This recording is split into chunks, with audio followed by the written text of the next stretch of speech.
தமிழ்நாடு முழுக்க ஒரே ஒரு குற்றச்சாட்டு தான் அண்ணன் மேல இருக்கு. அதுவும் இந்த பெண்கள் கூட்டத்தில் நான் சொல்றேன், எங்க பார்த்தாலும் பாலியல் வன்கொடுமை, போதை கலாச்சாரம் இருக்கு. இதை தவிர வேற என்ன சொல்ல முடியும்? வேற ஒன்றும் சொல்ல முடியாது இந்த ஆட்சியின் மேல. என்னங்க பெருசா குற்றச்சாட்டு? இதெல்லாம் பிரேமலதா சொல்லிட்டாங்கல்ல, ஏதோ பாலியல் வழக்கு குற்றச்சாட்டு, பாலியல் பிரச்சனை நடக்குது, போதை குற்றச்சாட்டு, போதை புழக்கத்தில் இருக்குது, இதெல்லாம் ஒரு பெரிய குற்றச்சாட்டா? சொல்லுங்க பார்ப்போம். எவ்வளோ வழக்கு வரட்டும், எவ்வளோ வழக்குகள் பதிவு செய்யப்பட்டோம், எத்தனை குடும்பம் குட்டிச்சோரா போனா எங்களுக்கு என்ன? பாலியல் பிரச்சனை ஒரு பிரச்சனையா? என்ன பண்ண போறான்? கற்பழிக்க போறான், இது ஒரு பிரச்சனையா? போதையை போட்டுட்டு என்ன பண்ண போறான்? பெத்த ஆயி அப்பனை உதைக்க போறான், இது ஒரு பிரச்சனையா? யாருன்னே தெரியாம குத்து கொலை பண்ண போறான், இது ஒரு பிரச்சனையா? சொல்லுங்க பார்ப்போம். இத்தனை விஷயம் எல்லாம் நாங்கள் பார்த்துறோம், அமைதியா இல்லையா?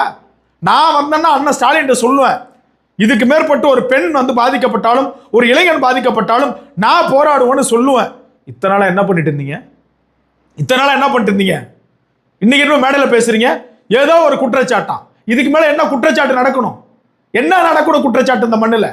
உங்கள் வீட்டில் இருக்கக்கூடிய பெண் பிள்ளைகள் பாதிக்கப்பட்டிருந்தால் அந்த வலியும் வேதனை உங்களுக்கு தெரியும். உங்கள் வீட்டில் இருக்கக்கூடிய உங்கள் பையன் பாதிக்கப்பட்டிருந்தால் அந்த வலியும் வேதனை உங்களுக்கு தெரியும். எவ்வளவு ஒரு கேவலமான விஷயம் இந்த பேசியிருக்கிறாங்க.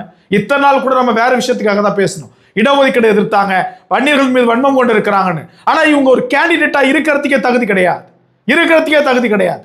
இதெல்லாம் ஒரு குற்றச்சாட்டா? இதுக்கு மேல வேற என்ன குற்றச்சாட்டு வைக்க முடியும்னு கேட்கிறாங்களே. இதுக்கு மேல வேற என்ன குற்றச்சாட்டு வைக்கணும்? பார்வையாளர்கள் புரிஞ்சுக்கணும், பார்க்கக்கூடிய என்ன பேச்சு இது? ஏதாவது ஒரு அடிப்படை அறிவு இருக்கிறதா? ஏதாவது இருக்கிறதா? சொல்லுங்க பார்ப்போம். இதுக்கு மேல என்ன குற்றச்சாட்டு வைக்க முடியுமா? ஏன் இன்னும் நடக்கணுமா? இப்படியாப்பட்ட ஒரு தலைவி விருதாச்சல மக்கள் தேர்ந்தெடுக்க போறீங்க? சொல்லுங்க பார்ப்போம்.